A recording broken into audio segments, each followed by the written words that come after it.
The evening was quiet, the kind of silence that made every clock tick sound louder than it should.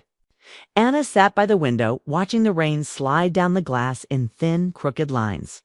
It had been 3 long months since her husband Ethan left for his overseas project. At first, she had filled her days with chores, video calls, and messages from him. But lately, even those had become rare. The house felt heavier now, too quiet, too still. Only one thing kept her from falling apart completely: her stepson. Noah. Noah was 17, tall and soft-spoken, with a kindness that always reminded her of the boy Ethan used to be when they first met. Anna had entered Noah's life when he was only 12, after his mother passed away. Over the years, she had become more than just his father's wife. She had become his friend, his comfort.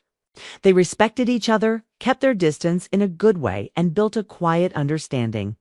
But with Ethan gone, even that bond began to feel different, closer.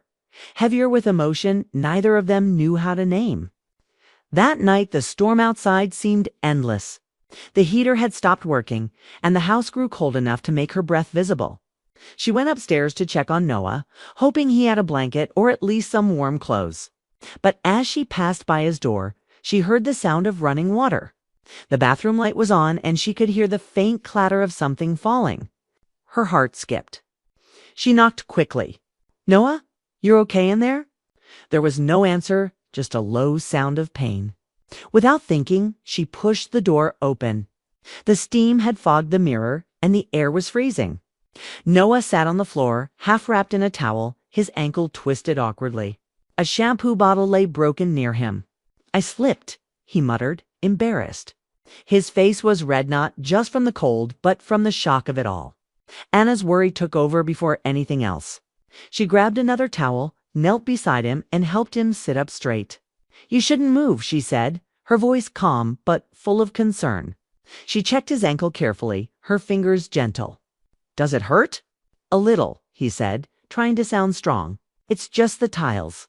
They're slippery. You shouldn't be showering when it's this cold," she scolded softly, wrapping the towel around his shoulders. "You'll get sick," he smiled faintly, the kind of shy smile that softened even the hardest moment. "You sound like Dad." The mention of Ethan's name made her chest tighten, but she didn't let it show. She stood up and helped him to his room. His limp was small but noticeable. Once he sat on the bed, she brought a warm cloth and started drying his hair. Her movements were motherly, instinctive, but as her hand brushed against his temple, a strange feeling caught her off guard. For a second, time seemed to freeze: the soft touch, his quiet breathing, the warmth between them. She pulled her hand back quickly, her heart beat faster than it should have been. It wasn't that she felt something wrong, it was just confusing, unexpected. She reminded herself that this was her stepson, the boy she had helped raise. And yet, in that tiny moment, she saw how much he had grown, no longer a child, but a young man who carried his father's features and a kindness that felt deeper than she had ever realized. "I think you'll be fine," she said, forcing a small smile. "I'll bring you some soup." "Thanks, Anna," he replied quietly, his voice low and sincere. She left the room, closing the door softly behind her. But as she walked down the hallway, her mind wouldn't stop replaying that moment, the fall. His smile, the way he looked at her with quiet trust. She shook her head, trying to clear it. "You're just tired," she told herself. "That's all." Downstairs, the house was dark except for the soft glow from the kitchen light. She poured the soup into a bowl, her hands slightly trembling, though she didn't know why. Every sound from upstairs made her heart jump.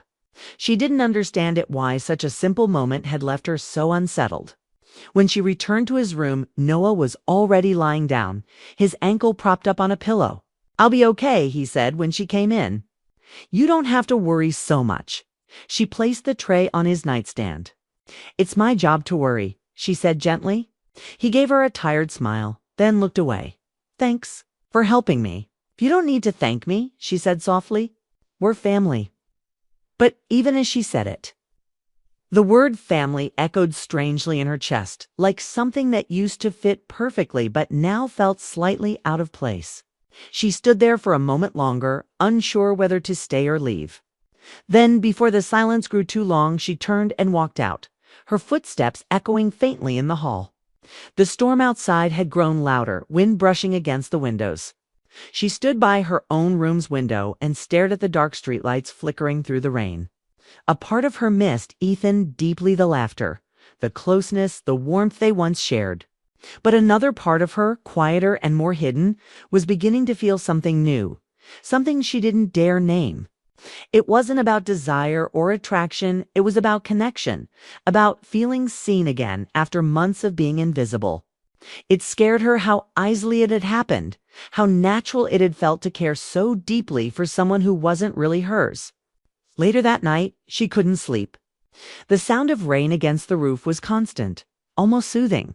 Her mind wandered back to Noatha, where he had tried to be strong, the way he had smiled even in pain.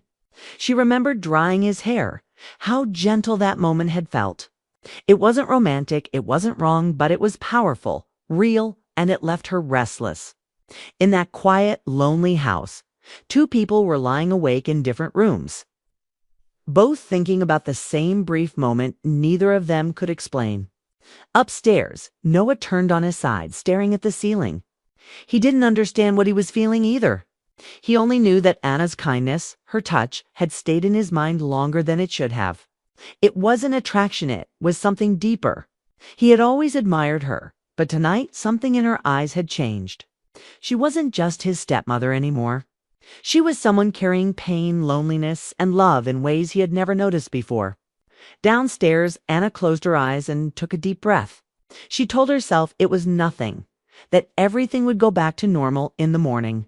But deep down, she knew something had shifted, something small but powerful, something that would change everything in the days to come.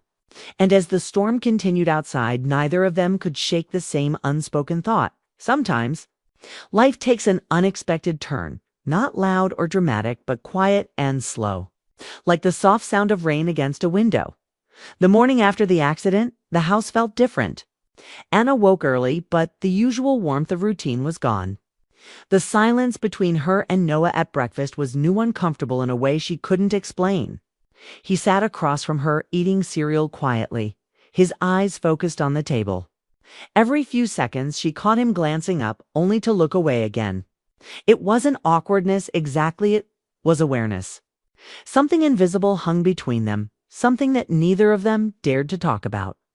Anna tried to brush it off. She told herself that last night had just been stressful. He'd slipped, she'd helped him, that was all. But deep inside, she knew it wasn't that simple. There was a new energy in the house, a tension built not from words, but from silence to distract herself. Anna threw herself into chores. She cleaned the kitchen, did laundry, made lunch. But her thoughts kept circling back to Noah. Every time she heard his footsteps upstairs, her heart reacted before her mind could stop it. "You're overthinking," she muttered, shaking her head. But the more she tried to forget, the clearer it became something had changed between them. Quiet but real. Later that day, Noah came downstairs, limping a little but moving better than the night before. He had a small smile on his face. "The heater's still not working," he said, trying to sound casual. "Want me to take a look?" Anna hesitated. "You should rest." "Your ankle, it's fine," he interrupted gently. "I can handle it." She gave in and followed him to the basement. The air was cold and dusty, the smell of metal and old pipes filling the space. Noah crouched by the heater, turning knobs and checking wires while she held a flashlight. They worked quietly, exchanging small words about nothing important. Yet even those tiny exchanges carried a strange softness, a sense of care neither of them knew how to describe. At one point, their hands brushed when she passed him a wrench. It was a small thing, barely a touch, but it sent a shiver through her. She froze, pretending to adjust the flashlight, hoping he hadn't noticed. But he had. She could tell by the way he cleared his throat and looked away quickly. After a few minutes, he got the heater running again. The warmth slowly returned, humming through the pipes. "There," he said with a proud grin. "Told you I could fix it." Anna smiled, though her chest still felt tight. "Thank you. You really did it." He stood up and winced slightly at his ankle. She reached out, steadying him. Their eyes met, and for a moment, neither of them spoke.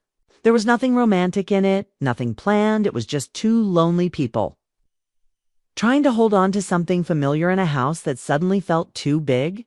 Anna pulled her hand back. "You should sit down," she said quickly. "Yeah," he murmured, his tone unreadable. The rest of the day passed slowly. Anna tried to act normal, but her thoughts were restless. She found herself listening for his footsteps, wondering what he was doing, then feeling guilty for even thinking that way. She had been faithful to Ethan for years, through every argument, every absence. But now, with him gone for so long and barely calling anymore, she felt invisible. Noah, without trying, had reminded her what it felt like to be seen, to have someone notice when she was tired or sad. That evening she cooked dinner, but neither of them ate much. Noah helped her clean up afterward, careful not to limp too much. When she thanked him, he smiled in that gentle way that always made her heart ache. "You don't have to thank me for helping," he said. "You already do everything." She didn't know how to reply, so she just nodded. As she turned off the lights and started up the stairs, she heard him call softly behind her, "Anna." She stopped. "Yes, thanks for being here." Her throat tightened. "Always," she said, then went upstairs before her emotions could betray her. Later that night, she couldn't sleep again. Ethan hadn't messaged all day, not even a short goodnight. She scrolled through their old photos, their wedding pictures, the vacations where they had laughed like nothing could ever change. But now even those memories felt far away, like someone else's life. She turned off her phone and stared at the ceiling. The house was quiet, except for the faint creak of floorboards. Then a gentle knock came at her door.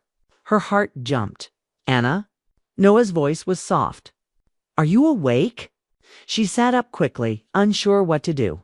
"Yes," she answered after a pause. The door opened slightly, and he stepped inside holding a mug of tea. "You didn't eat dinner?" he said shyly. "So I made you this." She blinked, surprised. "Noah, you didn't have to. I wanted to," he said simply, placing the mug on her nightstand. The soft light from the hallway framed his face, tired, gentle, full of concern. For a moment, she saw something in his expression that made her heart ache again. He wasn't a boy anymore. He was growing into a man who understood compassion better than most adults she knew.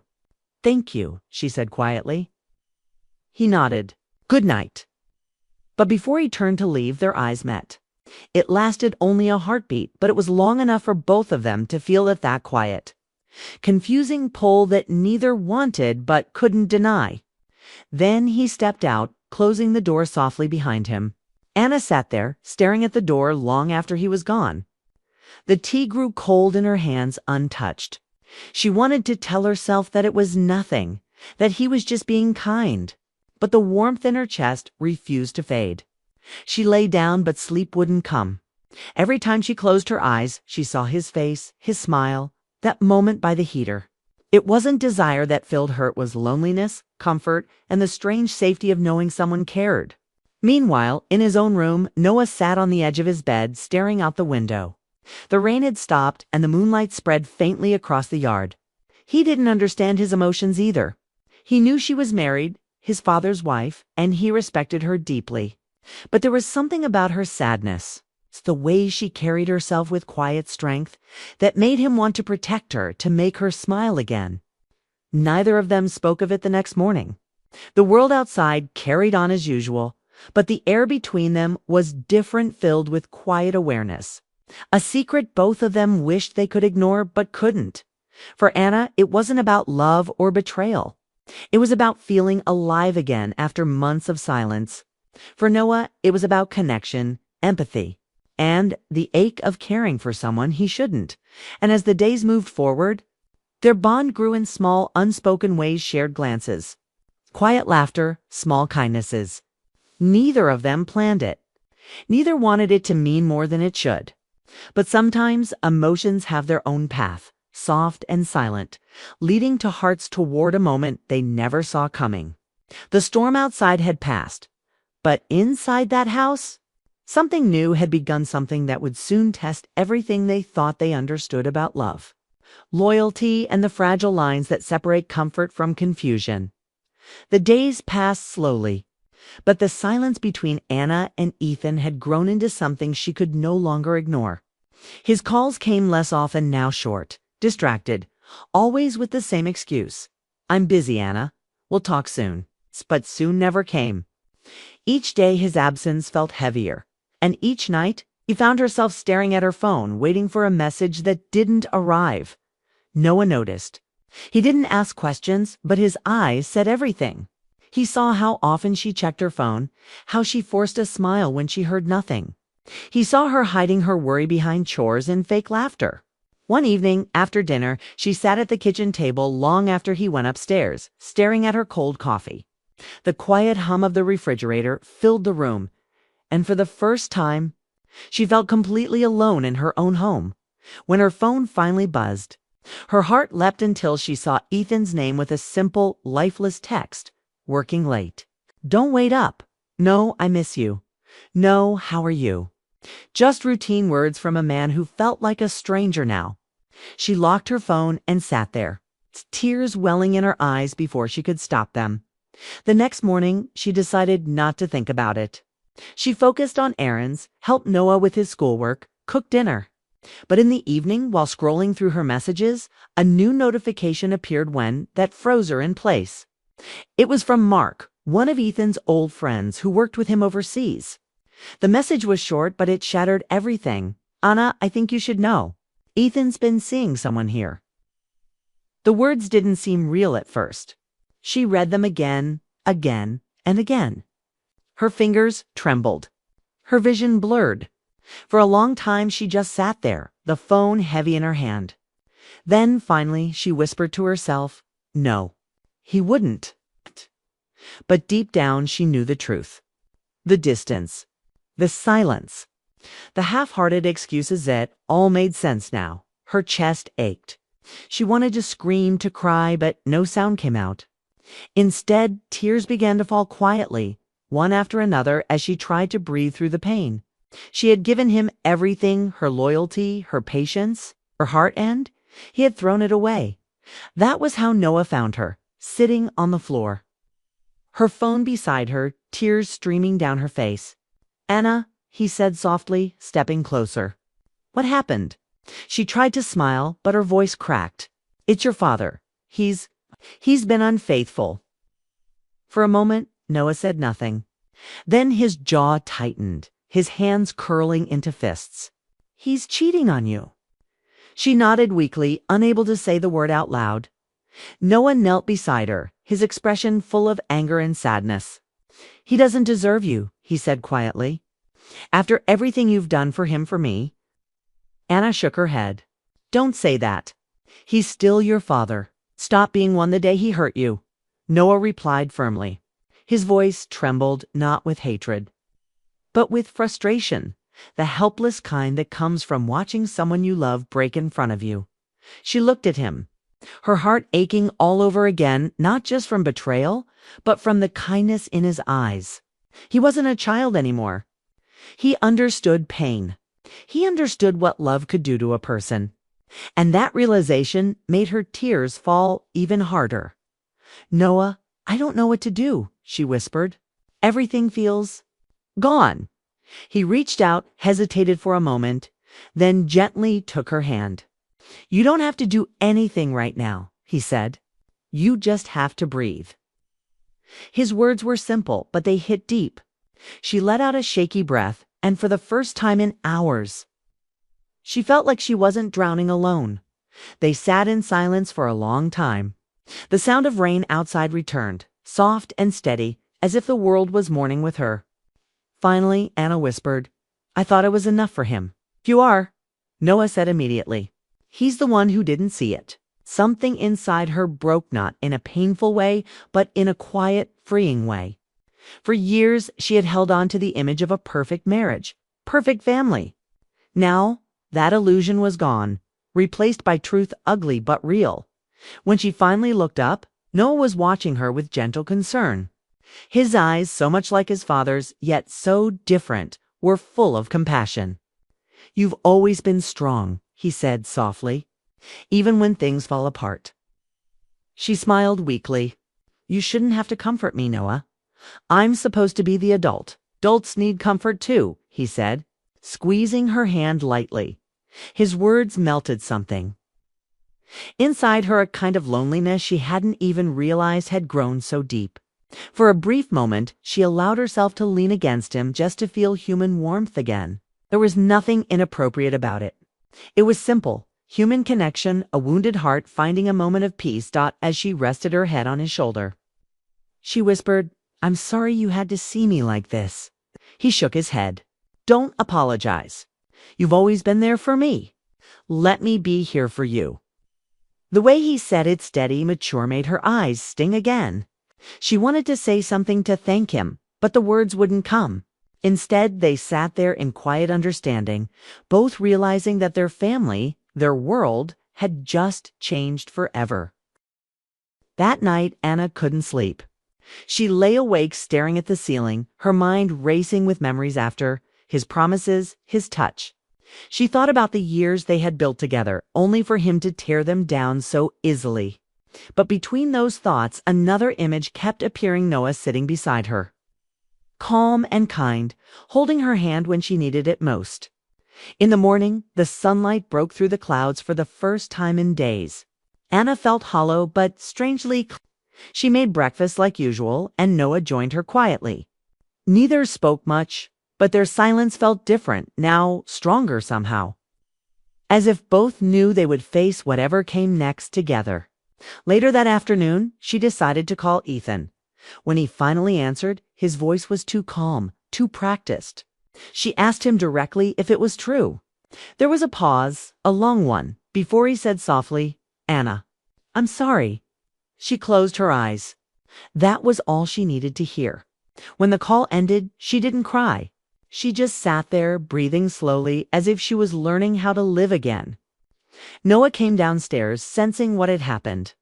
She didn't need to say it, he already knew. He walked over, stood beside her, and simply said, "You're not alone." She smiled faintly. "I know."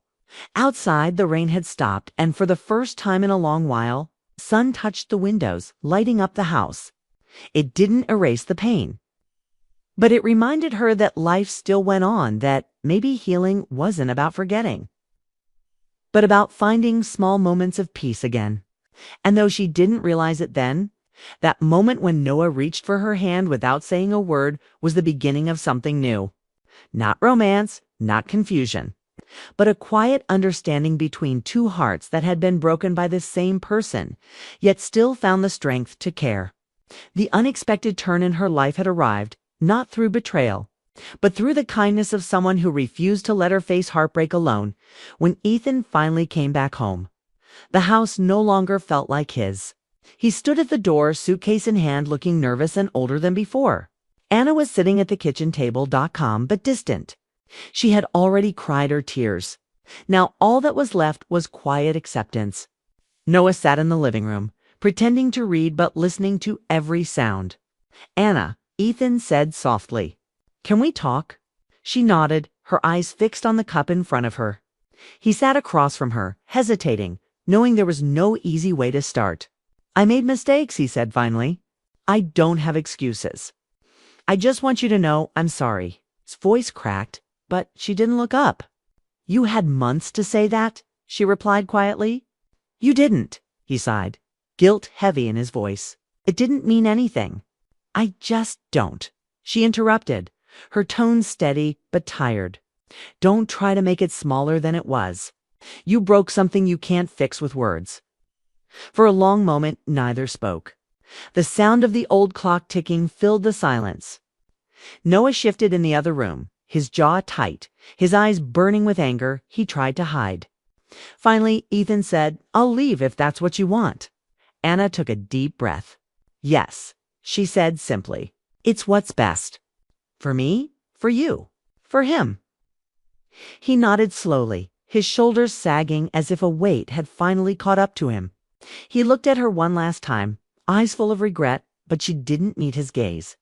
He turned and walked upstairs to pack. Noah waited until he heard the footsteps fade, then came to the kitchen. "Are you okay?" he asked softly. "I will be," she said. Her voice was steady, but her eyes were full of quiet sadness. "Do you want me to tell him to leave sooner?" She shook her head. "No, Noah. He needs to go on his own. This isn't about anger. It's about peace." When Ethan left later that evening, the sound of the door closing felt like the end of a chapter's sharp final, but not cruel. Anna stood there for a long moment, staring at the empty space where he had been. Then she turned and smiled faintly at Noah. "It's over," she said. He didn't know what to say. He just nodded. That night, the house was quieter than ever, but it wasn't heavy anymore. It felt lighter, like the walls could finally breathe again. Anna sat on the porch with a blanket around her shoulders, watching the sky fade from gold to gray. The air smelled fresh after the rain. Noah came out holding 2 mugs of hot cocoa. "Thought you might want this," he said, handing her one. "Thank you," she replied, her voice gentle. They sat together in silence, watching the clouds move across the sky. After a while, Noah spoke. "He didn't deserve you, Anna. You gave him everything." She smiled sadly. "Maybe, but sometimes love isn't about deserving. It's about trying, even when it hurts." He looked down, his fingers tight around the mug. "I hate that he hurt you." "I did too," she said softly, "but I don't anymore. I just want peace." The words hung in the air, quiet and calm. The pain hadn't disappeared, but it had softened, replaced by something gentler: acceptance. For the next few days, they began rebuilding small pieces of normal life. Anna went back to her part-time work at the library. Noah helped around the house, cooked dinner, fixed things. The silence that once felt tense now felt easy. They spoke more freely, laughed sometimes, and shared stories about simpler days.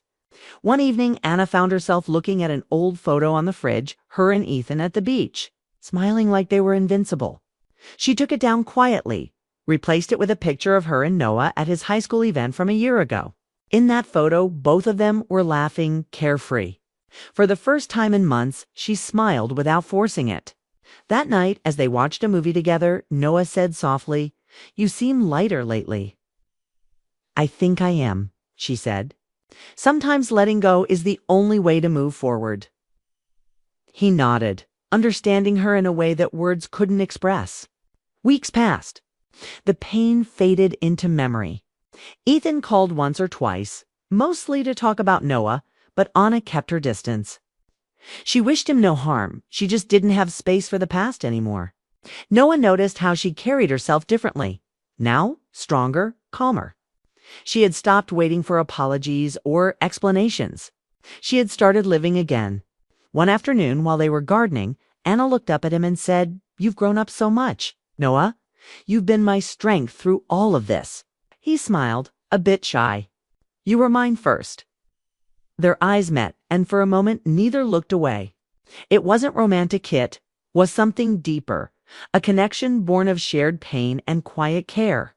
To people who had lost the same person but found comfort in each other's company. Anna took a deep breath. "You know," she said, "life doesn't always give us what we expect. But sometimes what's left can still be beautiful." He nodded, his voice soft, like a second chance. "Exactly," she said, smiling. That night, as the sun set behind the hills, Anna sat on the porch again. A blanket wrapped around her shoulders, watching the sky turn orange and pink. Noah joined her, as he often did. They didn't need to talk much anymore. The silence between them was no longer filled with confusion. It was peace. She looked at him, her heart full of gratitude. "Thank you, Noah," she said. "For what?" he asked. "For reminding me that love isn't just about promises. It's about kindness. About showing up when it matters most." He smiled, looking out at the horizon. "You did the same for me." The wind was gentle, carrying the faint scent of rain. Somewhere in the distance, a new day was waiting. Anna realized she was no longer waiting for Ethan's voice or messages. She didn't need them. What she had now was stronger self-respect, peace, and a quiet sense of closure. Noah stood up, stretching. "I'm going to make some dinner." "You want pasta?" "Only if you don't burn it this time," she teased, laughing. He grinned. "No promises." As he walked inside, Anna stayed there for a moment longer, watching the last light of day fade. The past was behind her, now not forgotten, but accepted. She wasn't angry anymore. She wasn't broken. She was just free. Inside, laughter returned to the house, soft and real. Life had changed in ways she never expected, but not all change was bad. Some of it, like learning to love yourself again, was exactly what she needed. And as the stars appeared one by one, Anna whispered to herself, "I'll be okay," because she finally was. The unexpected turn in her life had not been betrayal itself, but what came after it: healing, forgiveness, and the quiet rediscovery of love that asked for nothing. Expected nothing, but still managed to fill the empty spaces with light. Rain pressed softly against the windows of Emily Carter's home in Seattle, turning the evening gray and restless, and even though the house was warm, she felt a quiet emptiness that would not leave her. Mark, her husband, sat in the living room watching television, his voice low as he commented on the game, but his words never reached her heart. Their marriage was not broken, not loud, not angry, it was simply tired, stretched thin by years of routine, long workdays, and conversations that had slowly faded into silence. Emily moved through the kitchen, wiping a counter that was already clean, trying to keep her hands busy so her thoughts would not wander where they had been drifting for weeks. On the corner of the counter lay her phone, screen dark, yet heavy with possibility. Earlier that day, while sorting through old emails, she had seen a familiar name, one she had not spoken aloud in years: Daniel Brooks. He had been her tutor during college in Boston, a steady presence during a time when she felt lost and unsure of herself. Daniel had been patient, thoughtful, and kind, always focused on her growth, never crossing a line, never taking advantage of her admiration. Back then, Emily had felt safe around him in a way she had never fully understood, and when college ended, life moved quickly, pulling them in different directions until contact faded completely. Now, years later, standing in her quiet kitchen with rain whispering outside, she wondered why his name had returned to her thoughts so clearly. She told herself it meant nothing, that it was only memory, but her heart disagreed, beating just a little faster as she picked up her phone. She unlocked it, scrolled through her contacts, and stopped at his name, her thumb hovering as doubt crept in. She thought of Mark in the other room, of the vows they had exchanged, of the life they had built together, and guilt brushed against her chest, but so did loneliness. Emily reminded herself that she was not doing anything wrong, that a message was just words, just a greeting, nothing more. Still, her hand trembled slightly as she typed a simple line, erased it, typed again, and finally pressed send before fear could stop her. "Hi Daniel. I don't know if you remember me. I hope you're doing well." The moment the message left her phone, regret washed over her, sharp and immediate, and she set the phone face down as if hiding it could undo what she had done. Minutes passed slowly, each second stretching longer than the last, and Emily focused on the sound of rain, on the hum of the refrigerator, on anything that could distract her from the growing tension inside her chest. Mark laughed at something on the screen, unaware, and she wondered when she had last felt truly connected to him, when their conversations had last gone deeper than schedules and plans. Just as she decided the message had been a mistake, her phone vibrated against the counter, the soft buzz sending a jolt through her body. She stared at it, frozen, then turned it over to see a reply waiting for her. "Of course I remember you, Emily," it read. Her breath caught, and for reasons she could not explain, her eyes stung with sudden emotion. It was such a simple sentence, yet it felt like being seen after years of fading into the background of her own life. She leaned against the counter, rereading the words, feeling a warmth she hadn't felt in a long time spread quietly through her chest. She typed back slowly, choosing each word with care, telling him she hoped life had treated him well, asking where he was now, keeping the tone light, safe. Daniel replied just as calmly, telling her he lived in Vancouver now, that he taught, that life had been steady. His words were measured, respectful, exactly as she remembered him, and that familiarity made something inside her loosen. As they exchanged a few more messages, Emily felt herself slipping into an easy rhythm, one that felt natural and comforting, and she realized how long it had been since conversation felt effortless. When Mark finally turned off the television and asked if she was coming to bed. Emily answered yes, slipping her phone into her pocket with a strange mix of excitement and unease. Lying awake later that night, listening to Mark's steady breathing beside her, Emily stared at the ceiling, replaying the brief exchange in her mind, wondering why such a small moment felt so important. She told herself it was harmless, that people reconnect all the time, that she was allowed to remember her past without betraying her present, but deep down she sensed that something had already shifted. The message had opened a door she hadn't known was still there, and though she did not yet understand where it might lead, she felt the quiet pull of a story that was not finished, a connection that had waited patiently in the shadows of her life, just like Daniel always had. Over the next few weeks, Emily and Daniel's messages grew more frequent, flowing naturally as if no time had passed at all, yet always careful, measured, and respectful.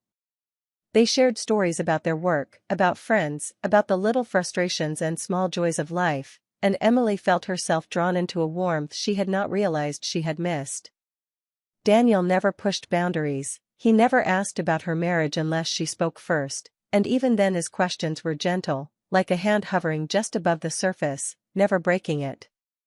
But his attention, his thoughtfulness, stirred something inside Emily, a quiet longing she hadn't recognized because she had buried it under years of routine and obligation. She noticed the contrast between the conversations she now had with him and the silence that had settled over her home.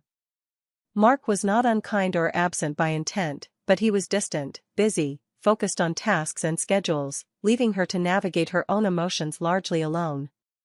With Daniel, she felt seen, truly heard, as if the person she had been in college, uncertain, searching, vulnerable, was welcomed again without judgment. One evening, after a long day at work, Emily found herself typing a message she had never dared to say aloud. "I used to think you knew," she wrote, her fingers trembling. Daniel's reply was immediate but cautious. "Knew what?" She paused, staring at the blinking cursor, then wrote, "How much I depended on you back then." The silence that followed was thick, almost unbearable, and Emily's heart raced, unsure what to expect. Finally, Daniel typed back, "I cared more than I ever allowed myself to show." Those words lingered, echoing in her mind long after she set her phone down, filling her with warmth and something more complicated: regret, desire, nostalgia.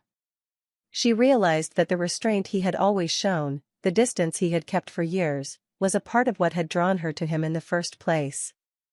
The careful balance between affection and boundaries had created a space where she could trust him completely, where her heart could feel safe to open even after so many years. Days turned into weeks, and the exchanges became more honest.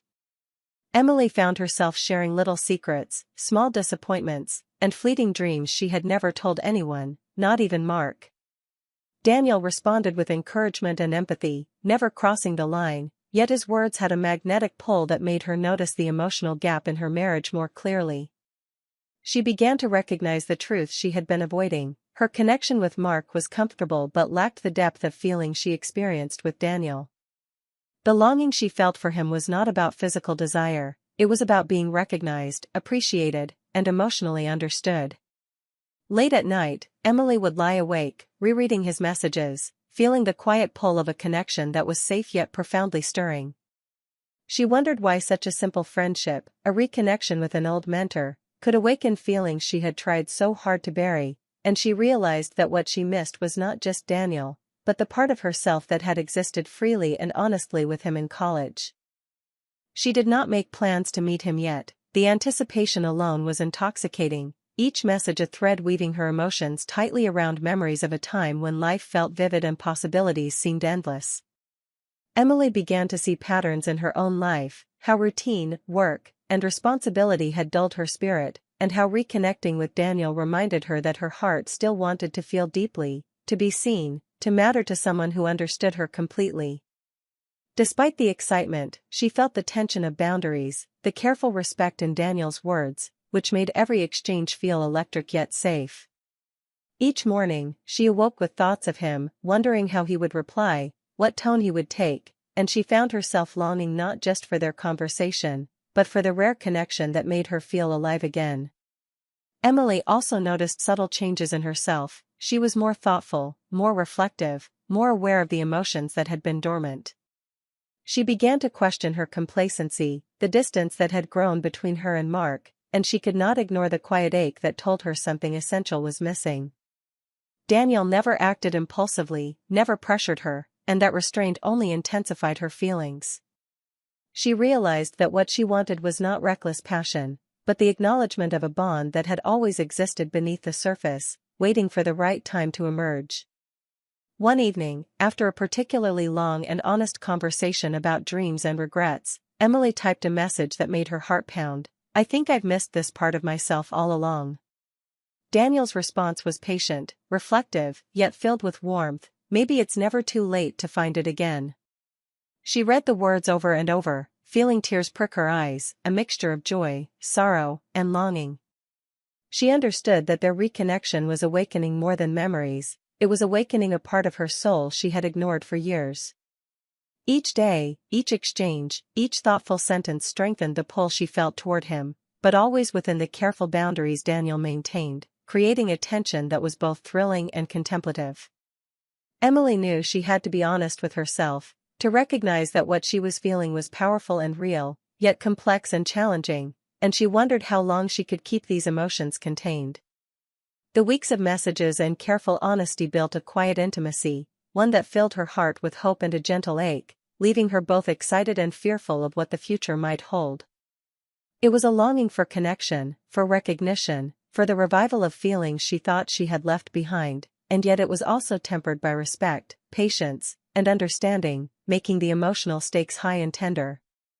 By the end of part 2, Emily realized that she was no longer merely reminiscing about the past, she was living it again in small, delicate bursts of communication, each message pulling her deeper into reflection, self-awareness, and emotional awakening, and she could feel that the next step, whether meeting, speaking, or confessing, would change everything in ways she could not yet fully predict.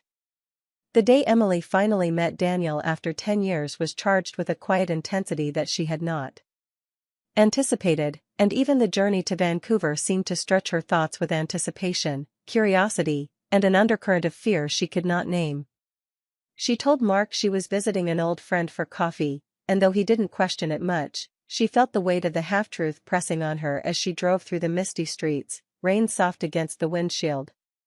Daniel had chosen a small cafe near the waterfront, a place tucked away from the bustle, where the sound of water lapping against the pier added a rhythm to the silence between people, a space that felt private without being secretive. When Emily walked in, their eyes met instantly, and in that instant, the years melted. Daniel had changed, aged, matured, but the warmth in his gaze, the patience in his posture, the calm way he carried himself, felt familiar, safe, and profoundly stirring. They sat down, ordered coffee, and at first spoke about ordinary things, jobs, mutual friends, the changes in their city, the life adjustments that had come with time, but the words carried an underlying gravity, a tension that neither could ignore. Emily noticed the small gestures, the slight tilt of his head when he listened, the way he remembered details from their college days, how he spoke slowly, deliberately, as if choosing each word with care. She realized how much she had missed this depth, this patience, this kind of attention, and a small ache formed in her chest, a mix of longing and awareness that what she felt was more than nostalgia. Daniel, as always, remained careful, aware of boundaries, and yet there was a softness in his voice when he asked about her life, a concern that was deeply personal, yet never invasive. Emily found herself talking about dreams she had given up, aspirations she had buried, the little disappointments and frustrations that life had brought her, and Daniel listened, really listened, without judgment, without rushing her, without turning the conversation back to himself. At one point, Emily admitted quietly, almost in a whisper, that she had sometimes wondered if he had ever truly known her, her fears, her hopes, her uncertainty in those college years. Daniel's response was slow, deliberate. "I did no more than I ever let myself show," and Emily felt a shiver run through her body, the kind that comes when words touch a part of you that has been hidden for too long.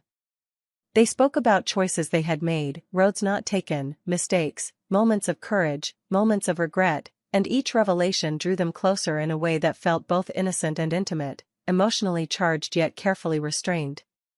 Hours passed unnoticed, the cafe slowly emptying around them, and still they continued to talk, finding a rhythm of honesty, of shared reflection, of a connection that had survived time and distance.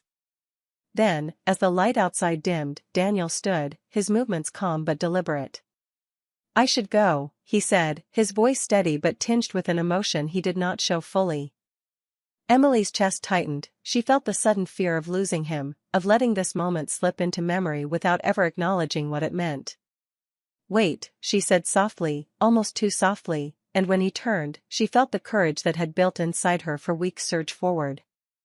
"I need you to stop holding back," she whispered, her voice trembling but determined. Daniel froze, the carefully constructed calm in his demeanor faltering just slightly, and he shook his head, almost imperceptibly. "Emily," he began, but she interrupted him with a truth that had lived quietly in her heart for years. "I've been holding back my whole life. I can't do it anymore." The words hung between them, heavy, electric, impossible to ignore. Daniel stepped back, visibly conflicted, his expression unreadable but tense. "I won't be the reason you lose yourself," he said finally, his voice firm, yet not unkind, and he walked away, leaving Emily standing in the quiet cafe, heart pounding, tears threatening, a whirlwind of emotion swirling inside her. Alone, she felt both relief and heartbreak, a painful clarity settling over her that what she longed for was not just Daniel, but the part of herself she had lost along the way, the version of Emily who had felt fully alive, fully seen, fully understood. That night, in her hotel room, she stared at the ceiling, replaying every detail of their conversation, every glance, every pause, every carefully measured word, and she realized that life had handed her a rare, unspoken gift, a chance to confront her own heart, to understand what she had been missing, to acknowledge feelings that had been quietly waiting to surface. She thought about Mark, about the life she had built with him, about the quiet distance that had grown between them, and she understood that the choices ahead were complicated, emotional, and unavoidable. It was not desire alone that had pulled her to Daniel, it was recognition, it was connection, it was the understanding that she had never truly known herself completely until this moment. Emily felt a mixture of gratitude, sorrow, and longing, a cocktail of emotions that left her restless, awake, and profoundly changed. She did not cry, not yet, but she felt the tight knot in her chest loosen, replaced by the ache of truth, by the knowledge that some parts of life and love are not about simple endings, but about moments of honesty, courage, and recognition.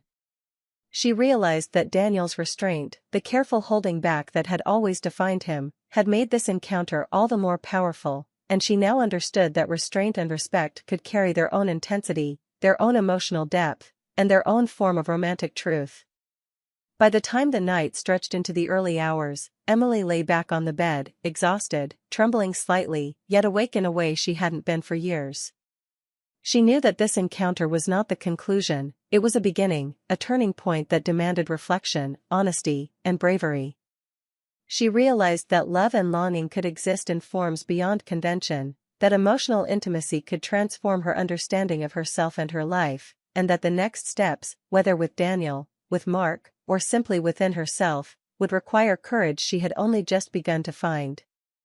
In that quiet hotel room, Emily understood that some moments leave you altered, that some conversations, even when unfinished, leave lasting marks, and that sometimes the most profound truths are discovered not in fulfillment, but in the recognition of what truly matters to the heart. When Emily returned home from Vancouver, she felt a quiet shift within herself, a subtle but undeniable change that made everything familiar suddenly feel different. The city streets, the apartment she shared with Mark, even the routine of making breakfast and packing lunches, all seemed smaller, muted, as if she was seeing them through a new lens. Mark noticed her distance immediately, the way she hesitated before speaking, the soft melancholy in her eyes that had not been there before. For the first time in years, she could not hide her thoughts or emotions, and when he asked her if something was wrong, she spoke honestly, her voice low but steady, "I'm unhappy." The words were heavy, but they carried relief, a release of the tension she had held inside for so long. Mark listened, confused at first, and then concerned, asking questions, seeking explanations, but Emily had no simple answers. She had realized that her emotions were complex, intertwined with years of comfort, routine, love, and the sudden awakening she had experienced with Daniel. She did not confess every detail, but she did confess the truth of her feelings, the longing, the recognition of what had been missing, and the emotional distance that had grown quietly over time. This honesty opened doors they had never approached before, forcing both of them to confront their marriage in ways that were uncomfortable, raw, and necessary.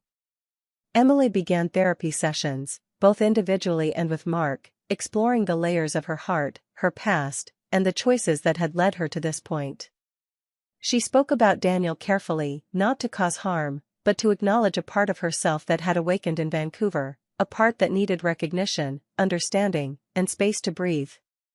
Through these conversations, Emily realized that some love stories are not about possession or endings, but about courage, honesty, and understanding one's own heart. She discovered that acknowledging her longing for emotional connection did not make her a bad person, but a human being seeking completeness. Over the weeks, she and Mark talked late into the nights, confronting uncomfortable truths, exploring the gaps that had developed, and attempting to rebuild a sense of intimacy grounded in awareness and care. Emily also grappled with the feelings she had for Daniel, understanding that what she felt was not about betrayal, but about a connection that reminded her of herself, a reflection of the courage and vulnerability she had long neglected. Months passed, and Emily found herself standing once more on a ferry dock in Vancouver, the city's water glimmering in the fading light. Daniel was there, waiting, not with expectation, not with hope, but with a quiet respect that mirrored the restraint he had always shown. His eyes held warmth, familiarity, and understanding, and when he spoke, his voice was calm, deliberate, and gentle. "I won't ask anything from you. I just needed you to know, I never stopped caring." Emily felt tears prick her eyes, a mix of relief, sorrow, and deep gratitude. She smiled through them, knowing that what had mattered most was not the fulfillment of longing, but the acknowledgement of truth. "That was never the problem," she whispered, and in that single sentence, years of unspoken emotions, regrets, and desires found closure. She understood that courage did not always mean acting on every feeling. Sometimes, it meant facing them honestly, allowing them to exist without causing harm, and carrying their lessons forward into life. Emily returned home with a renewed sense of self, a deeper understanding of love, and a clearer vision of her priorities. Her marriage with Mark did not return to exactly what it had been, but it evolved into something more conscious, thoughtful, and genuine. She had faced temptation, longing, and emotional upheaval, yet emerged with dignity, honesty, and insight. Daniel remained a part of her story, not as a secret or a regret, but as a reflection of the person she once was and the person she had the courage to become. In the quiet aftermath, Emily realized that life and love are rarely simple, that true emotional growth often comes from confronting the truth, and that the most profound acts of love are sometimes the ones that honor integrity, respect, and self-awareness above all. She had learned that connection is powerful, that restraint can be meaningful, and that the heart's deepest truths deserve acknowledgement, even when fulfillment is not immediate. And in that understanding, Emily found a gentle peace, a sense of completeness, and a renewed ability to love both herself and the life she chose to live, fully aware, fully present, and fully honest.